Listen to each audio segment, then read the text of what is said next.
Hello, and welcome to the second course in the cash flow management series of courses within the school community of private practice owners. I'm so happy you've begun this process. We're really going to start to capture more of our money in this process, more of our revenues, and send less to either Uncle Sam or expenses that we don't need, all those sorts of things. And really, the goal of this is to capture more of it so we're able to move forward on our short term goals and our long term goals. And in this video, we're going to learn the importance of cash flow management, why we need to do it, and some tactics on how to do so. And then in the next series of courses, we'll go deeper and deeper into each one. But thanks for joining me today. I can't wait to get started. Let's go. All right. Thanks again for joining. We're going to talk about the importance of cash flow management today. And here are the things that we are really going to go through. First, we're going to talk about why it matters. Why does cash flow management in the course of our business? And what are you going to be able to gain by doing so? Then we're going to talk about the benefits of proper cash flow management, as well as the downside to not properly managing that cash flow, because both exist. The reality is, if we do it correctly, we can really gain from it. If we do it poorly, it can really impact what we see from our business. So we need to make sure we're doing it correctly. And this is really talking about that process there. Um, then we're going to go into how to monitor the cash flow and forecast as well, so we can sort of predict when funds will come in and what time frame, how long, what does that mean for our expense side, all of that. So we're managing both when the money comes in and when we can actually pull it out of the account. Then we'll also talk about sort of how to optimize it. So, there's some certain things we can always do to kind of boost it especially if we're seeing real lags in payment and things of that nature. And so that's what this will discuss. And then finally, we'll talk about the importance of the proactive approach to all of this. So taking a hands-on approach, being aggressive with it, whether it's, collecting from insurance agencies or properly paying yourself, being really proactive in that process. As always, make sure to follow that newsletter, thinkingcapfinancial.com/newsletter. You can find me on YouTube at Thinking Solo, LinkedIn, my name, Ryan DeRusso, and share this course. This is how we're going to get more people into this community, are sharing these courses and making sure that more people have access to them and see the value, and then see the value of the community once they're here. So please feel free and share this course. And then my suggestion is always watch it 2 times the speed. I sound smarter that way, and therefore you can get through it fast and always can go back. All right, so cash flow management. So what are we doing with cash flow management? Really what we're doing is creating stability within an unstable working world. Because we work for ourselves, income goes up, goes down, goes up, goes down. And there's no way we can necessarily get rid of that sort of fluctuation. But one thing we can do is manage our cash flow to ensure we even out how much we're taking from the business and how much the business is paying us on a month-to-month basis. So we're properly putting that in perspective, knowing that there's going to be, when things are really good, there's going to be some slowdowns. And when things are slow, there's going to be some really good months coming up. And putting that into full perspective will help us manage the ups and downs of just self-employment, which is really what you are as a private practice owner, whether you're in a group practice or not. The other thing is we got to understand is what our salary is. And part of the reason we did the first series of courses on budgeting is because it is so important for us to understand our personal expenses. And the reason that we need to understand those personal expenses is so we know how much to pay ourselves from the business. If we can keep our personal expenses down to a very small amount, let's just say $3,000 a month, well, then you can put $3,000 from the business to you every month, and within the business, really build security. And then once you've built that security, start giving yourself raises. Now, most people are not going to be able to keep expenses all the way down to $3,000, but it's just an example of what we can do if, as we're keeping our expenses in line, paying ourselves a little bit less at first, we're building strength in the business in that process. And then eventually you'll give yourself a raise. But until you've built that strength, we need to keep that as low as possible without, eating ramen every night or something like that.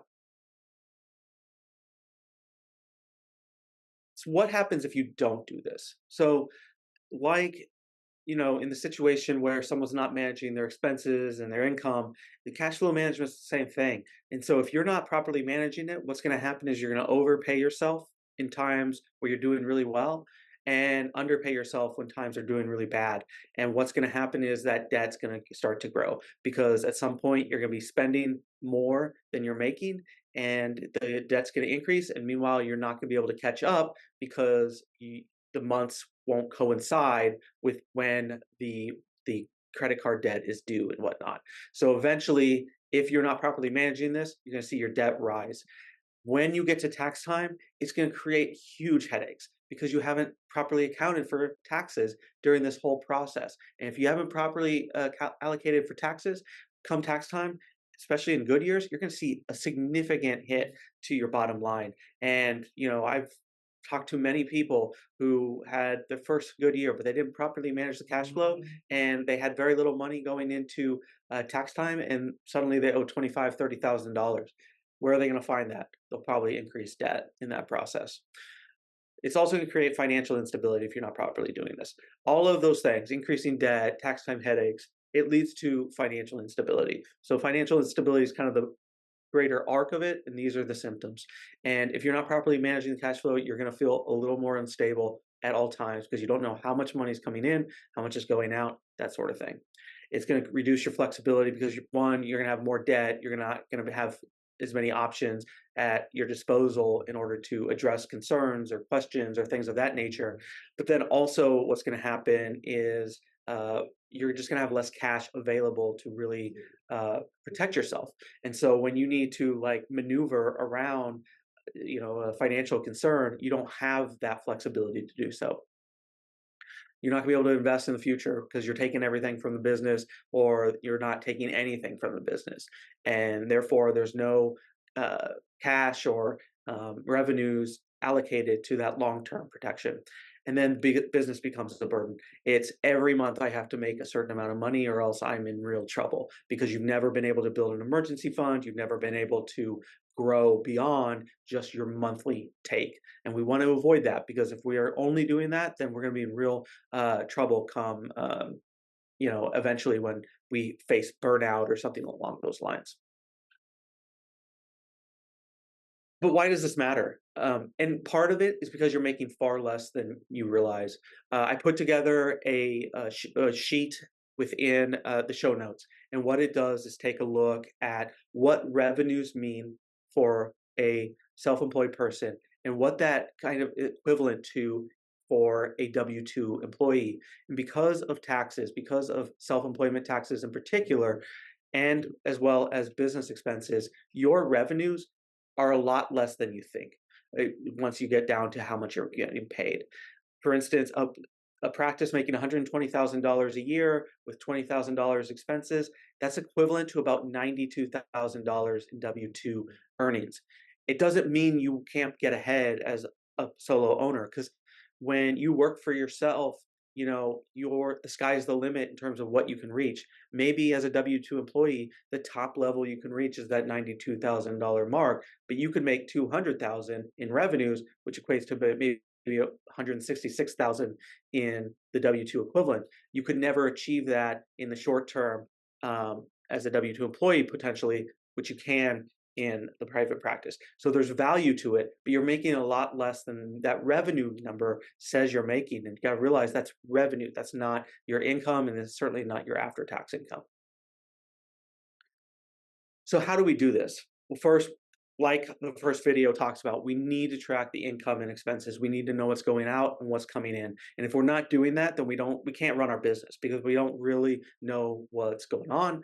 And so first, make sure if you haven't, go back, watch those series of courses, the course one, where we're talking about budgeting and expense tracking and income tracking, so we understand how to do that.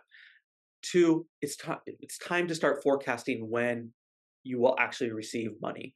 So if you have if you work with insurances or an insurance panel, you know a certain amount of time it typically takes for that insurance money to come in. You also know there's often delays. And so how are we going to properly forecast that with the fact that we have expenses and we have income that we have to pay ourselves for so we can pay the personal expenses.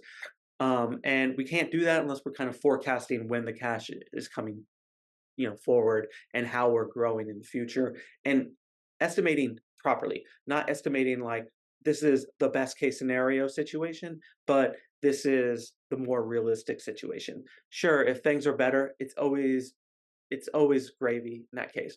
But typically, it takes a little bit longer to build that income and those revenues. And so let's just be very conscious of that and aware and realistic with those estimates.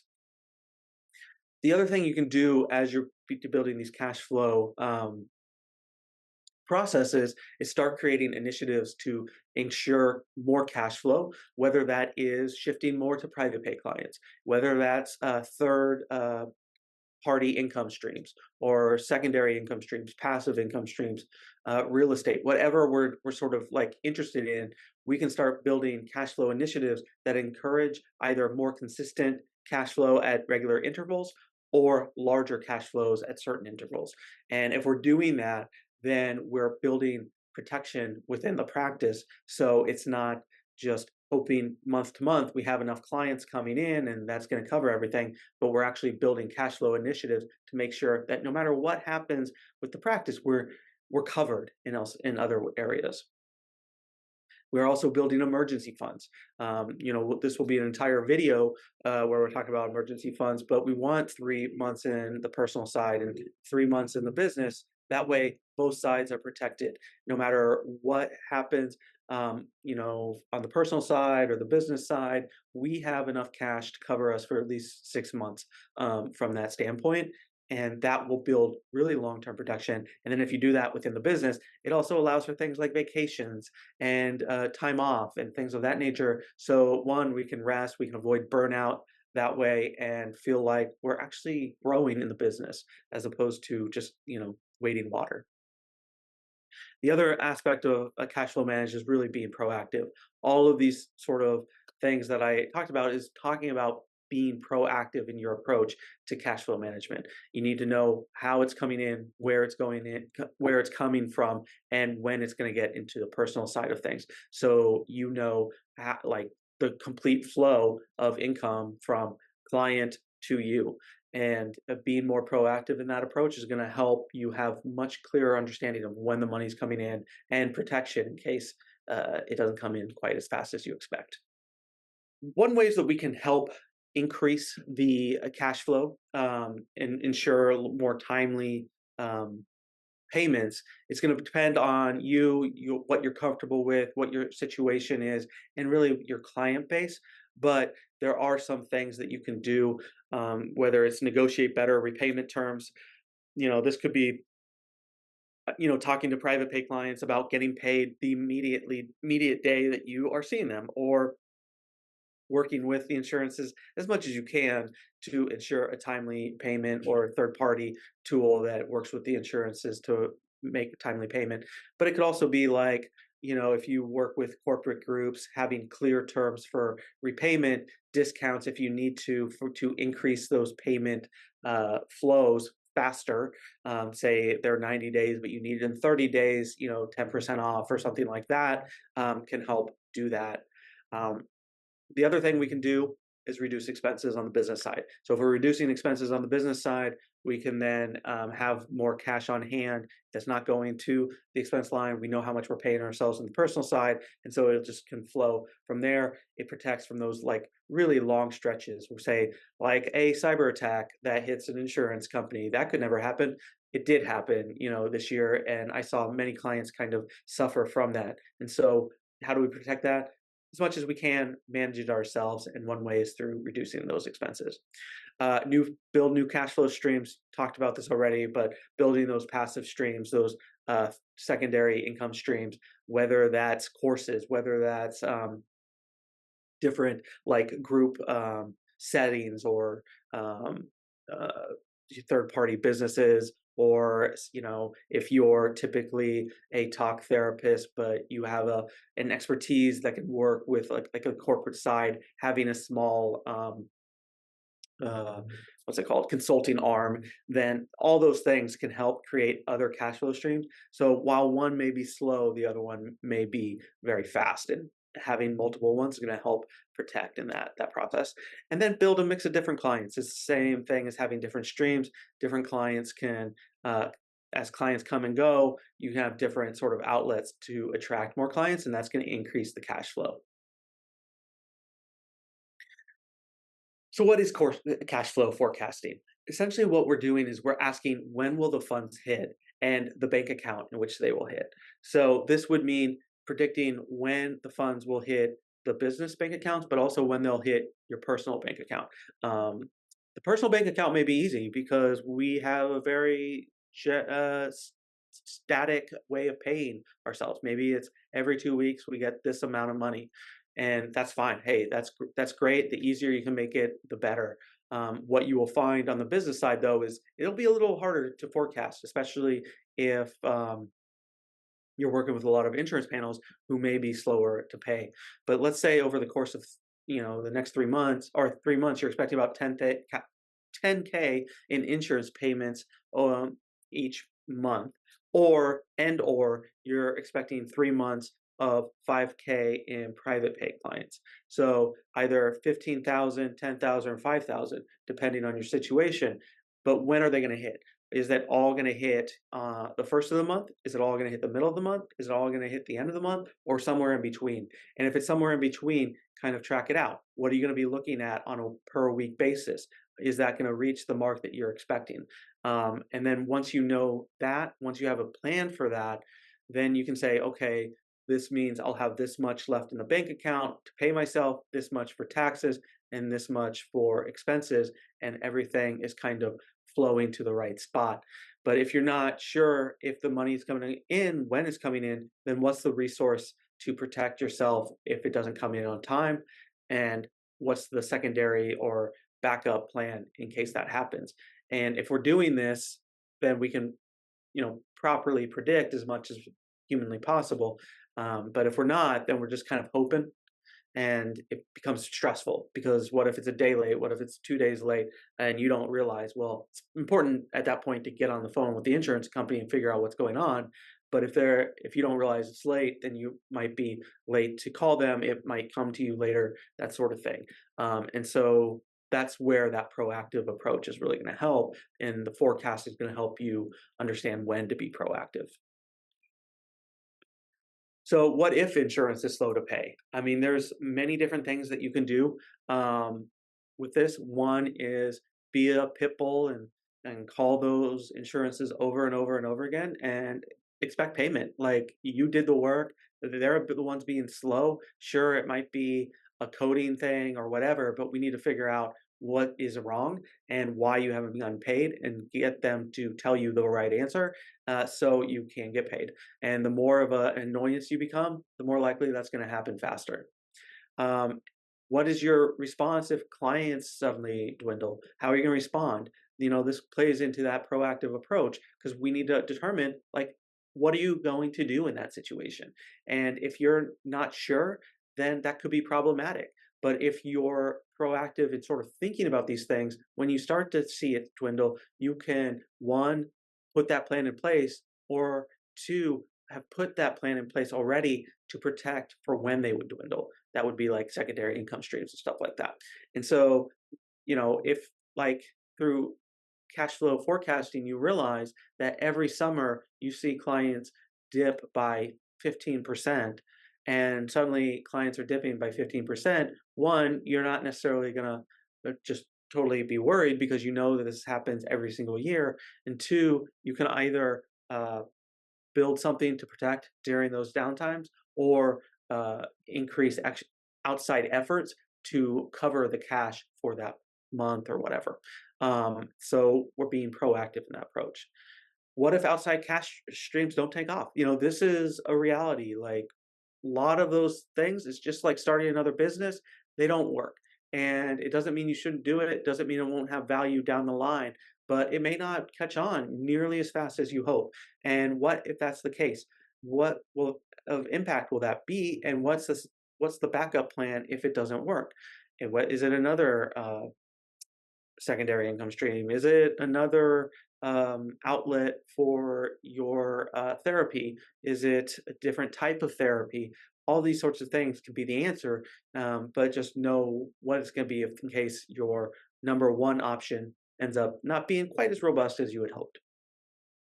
And it really speaks to just having contingencies for all of these different things, because we don't know what's going to happen. We don't know how it's going to play out in life.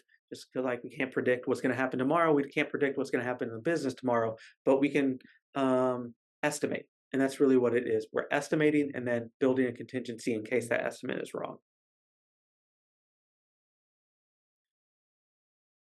And then the other thing I would say, if you have a lot of insurance panels and you're working with a lot of insurances, have more contingencies.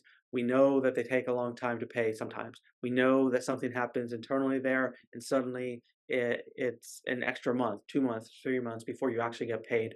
And there's not really good recourse to deal with those stretches. And so if you are seeing a lot of that, working towards building some more private pay clients is certainly an option, or other income streams certainly an option. But the other thing is just have more cash on hand. Like if you know things are going to be slow, have that protective layer in case they're slow. So we're not immediately going to the credit card every time we're a little slow from the insurance company. Because honestly, real quick, what the credit card's doing is saying, okay, that expense that was $100, well, now it's $120. And so that means that session that you saw someone for $100 that was going to cover said expense, now it doesn't. And so your sessions are going a lot less far if you're taking a lot of credit card debt in the process. And that's why we need to be proactive with the insurance and also protecting in case the insurance is slow. Really what we're trying to do with all of this is make the uncertain slightly more certain, being a little more careful and predictive of what's going to happen, realizing there's going to be slowdowns, and we're building protections for that. And that's really all we can do in self-employment, because there's going to be surprises, there's going to be annoyances and things of that nature. So how can we kind of protect from a income standpoint uh, those realities? And if in doing so, that's how we're going to grow long term, because we're not always constantly worried about just covering rent or mortgage or groceries or whatever. Instead, we have that covered, even if you know the insurance is slow or something like that. And that's it for today. For now, went into cash flow management, the importance of it. Moving forward, we're going to start getting into specific steps to help with the cash flow management. But hopefully, this is a really good start, and you've gotten something from it. Make sure to go to that newsletter for more guidance. And here, if you're looking to help me out, just go make a testimonial. It is hugely helpful for me if you're able to do so. And beyond that, I will speak to you soon, and let's go.